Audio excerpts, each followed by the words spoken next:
would it take for you to love a place? Would it be the cities? Or the tiny villages?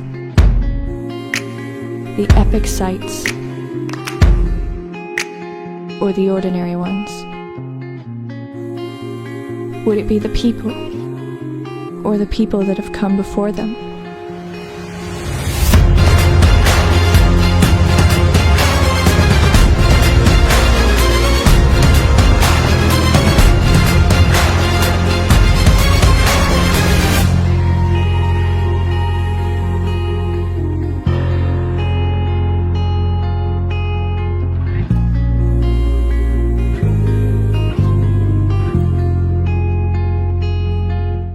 Just waking up this morning and getting ready to go out, I heard something outside my door, and look.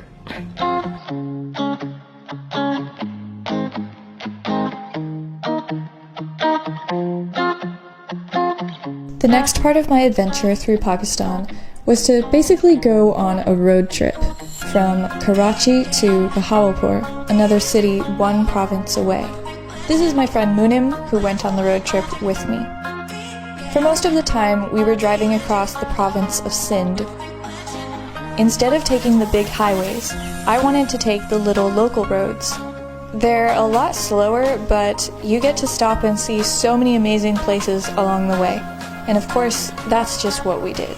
Driving through the countryside now, and we are just surrounded by golden fields of wheat. As far as you can see, it is so pretty.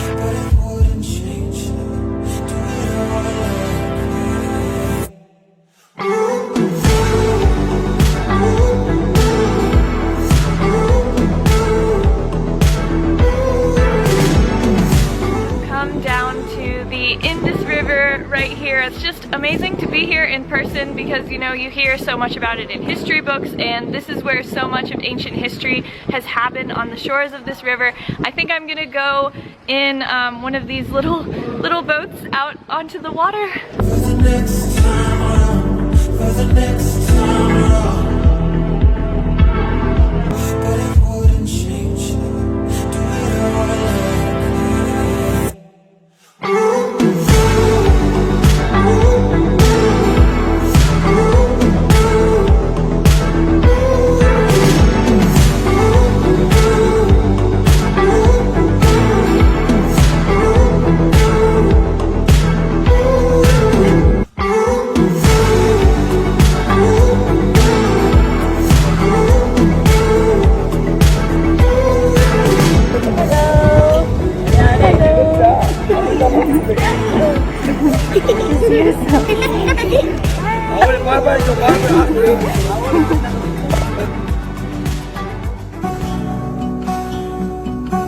Before we go any further, I should take you back to the beginning. I don't mean the beginning of my trip, or even the beginning of this country. I mean the beginning of human civilization, because it started right here in Pakistan. Good morning, guys. Today I am at Mohenjo-Daro, the ancient city. This is one of the most ancient civilizations in the entire world, and at the time that it existed, it was the largest, most powerful civilization in the world, larger than ancient Egypt and larger than ancient Mesopotamia. This is going to be so amazing to explore all of this. You can just see the ruins all around me. They go so far.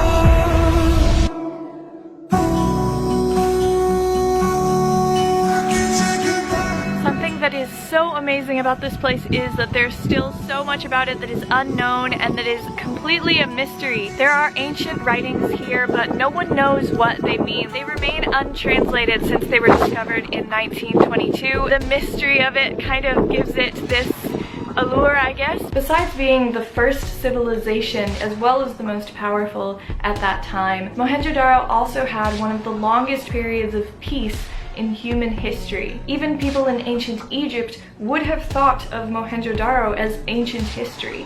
Considering how old it is, it's really surprising just how advanced these people were and how they ran their society. So they did not have kings, they elected officials to govern the city and ran their civilization with democracy. Although there was a wall around the city, there were no armed forces, no soldiers, no army guarding their civilization. They were a very peaceful people. I am now down in all of the little streets of this city. This is beyond amazing. It's all around me. In a lot of areas of the city were these.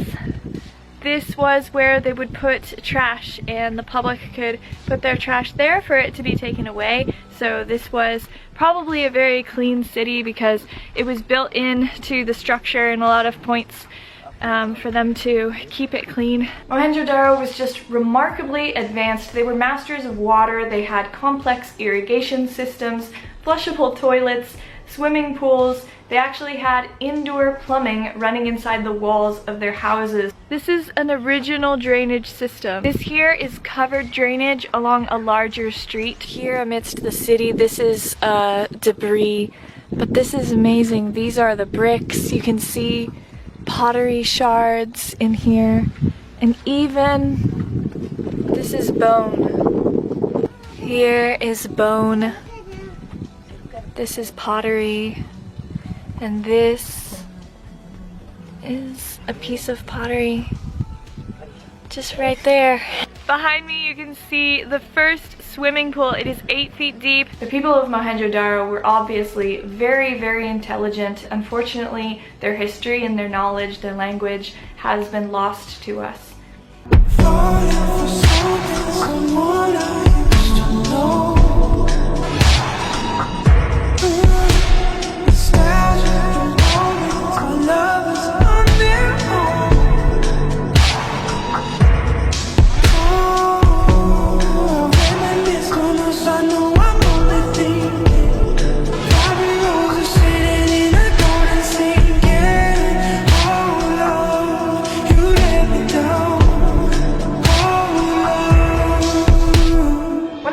Mysteries about Mohenjo-Daro is why it ended, because it seemed to be flourishing, it was wealthy and powerful, and then all of a sudden it was just abandoned, and no one knows why. Around 40,000 people lived in Mohenjo-Daro, but only 44 skeletons have ever been found. People have looked for maybe a mass graveyard somewhere nearby, but if it exists, no one has found it yet. Leaving Mohenjo-Daro, the weather right now is just absolutely perfect. It's that sort of temperature where it's not hot, it's not cold, it's just absolutely perfect. It's kind of loud. We have stopped by the side of the road at this dates shop and it smells so good right now. And there's fields over there. I'm gonna have some dates because apparently in this area it's very